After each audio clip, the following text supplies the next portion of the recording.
Hey Mike, I've been meaning to ask you something. You've always been so fluent in English. I've been struggling to improve mine. Do you have any tips on the best ways to get better at English? Oh, thanks, John. It's something I've worked on a lot over the years. I'm happy to share what's worked for me. I think the most important thing is to immerse yourself in the language as much as possible. Surround yourself with English in your daily life. Immersion? Huh?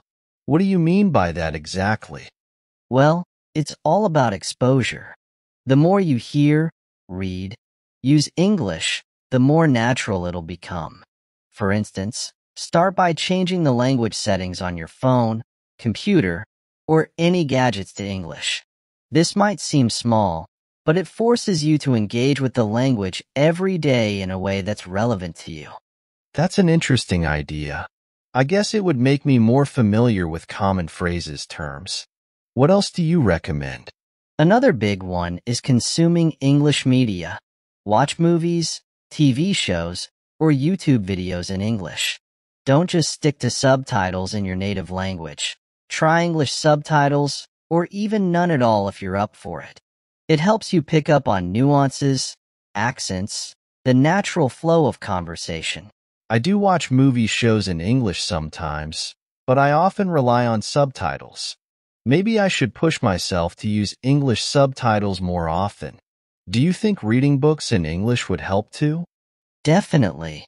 Reading is a fantastic way to improve your vocabulary grammar.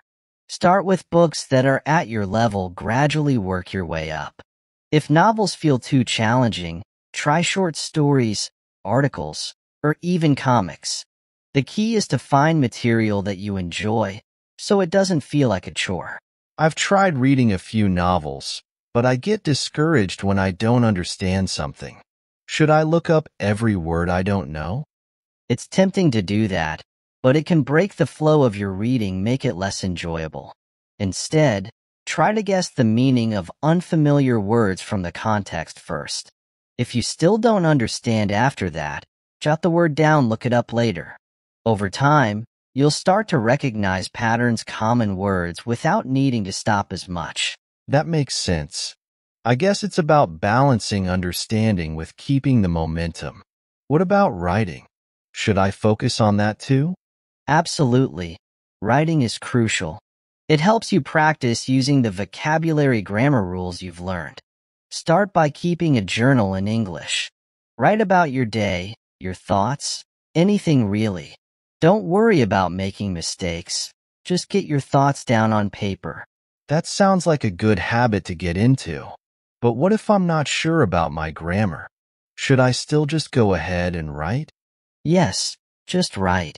The more you practice, the more you'll improve. But it's also helpful to review your writing. Use tools like Grammarly or language exchange apps where native speakers can correct your writing. You can learn a lot from seeing where you've made mistakes, how to correct them. I've heard of Grammarly, but I haven't used it much. I didn't realize there were apps where native speakers could help. Do you have any recommendations? There are a few good ones. HelloTalk is popular for language exchange. You can chat with native speakers who are learning your language, so you both benefit.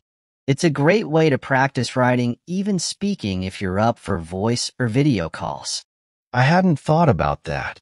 Speaking of speaking, I feel like that's where I struggle the most. I get nervous, freeze up, even if I know what I want to say.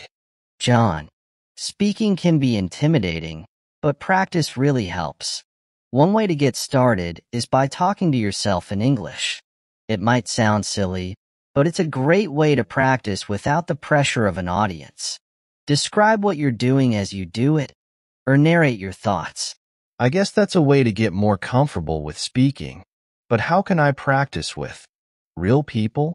I don't always have the chance to speak English in my daily life. That's where language exchange comes in HY again.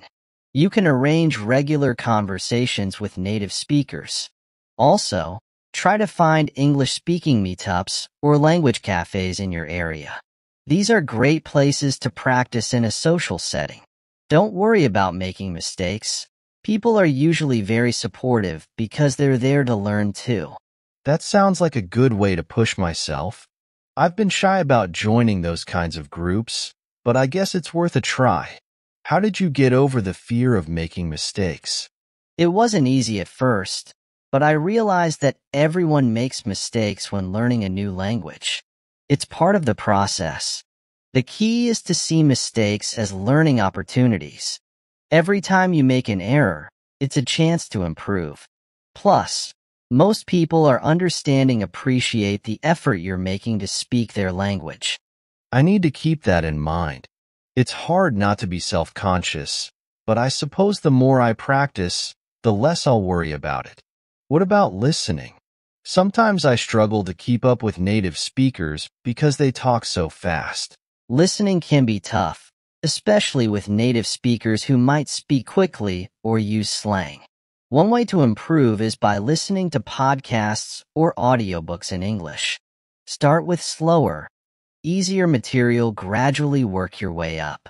Repetition helps too. Listen to the same episode or chapter multiple times to catch details you might have missed. I've listened to a few podcasts, but I usually find myself zoning out if I don't understand everything. Should I just keep at it? That's normal in the beginning. Don't worry if you don't catch every word. Focus on getting the general idea first. As you get more comfortable, you'll start picking up more details. It's also helpful to listen with a transcript if one is available. That way, you can follow along, see how words are pronounced in context. I hadn't thought about using transcripts. That could help me connect what I'm hearing with the written words. Do you think it's useful to repeat what I hear out loud? Yes, shadowing is a great technique. When you listen to something, try repeating it out loud, mimicking the speaker's intonation rhythm. It helps with pronunciation fluency. You can start with short phrases, gradually build up to longer sentences. It's like training your mouth to get used to the sounds flow of English. I'll give that a try. It might help me with speaking more naturally. Are there any other tips for improving pronunciation specifically? Focusing on pronunciation is key if you want to be clearly understood. One useful tool is to record yourself speaking, then compare it to native speakers. It's a bit awkward at first, but it really helps you hear where you might be off. Also, there are apps like Elsa Speak or Pronunciation Coach that can help you practice specific sounds. I didn't know about those apps. Recording myself sounds a bit intimidating, but I guess it's a good way to hear my own mistakes. Should I try to sound exactly like a native speaker? Don't worry about losing your accent completely. The goal is to be clear, easily understood, not necessarily to sound exactly like a native speaker. But working on tricky sounds, the rhythm of English, can help a lot. The more you practice, the more natural it will feel. That's reassuring. I've always felt like I need to sound perfect, but maybe I'm setting the bar too high. Do you think it's important to study grammar separately, or will I pick it up naturally through practice? A bit of both, I'd say. You'll definitely pick up a lot of grammar naturally as you immerse yourself in the language. But studying it separately can help reinforce what you're learning, clear up any confusion. There are tons of resources out there, websites, apps, even YouTube channels dedicated to English grammar. The key is to apply what you learn as you go. I see what you mean. It's like building a foundation, right? The more I understand the rules, the more confident I'll feel using them. Exactly. Remember, grammar is just a tool to help you communicate more effectively. Don't let it bog you down. Focus on getting your message across first. The finer details will fall into place with practice. That's a good perspective. I've sometimes gotten so caught up in trying to get the grammar right that I forget to just speak naturally. It sounds like a lot of improving my English comes down to practice patience. You've hit the nail on the head, John. It really is about consistent practice, being patient with yourself. Language learning is a marathon, not a sprint. The more you engage with English, the more progress you'll see over time.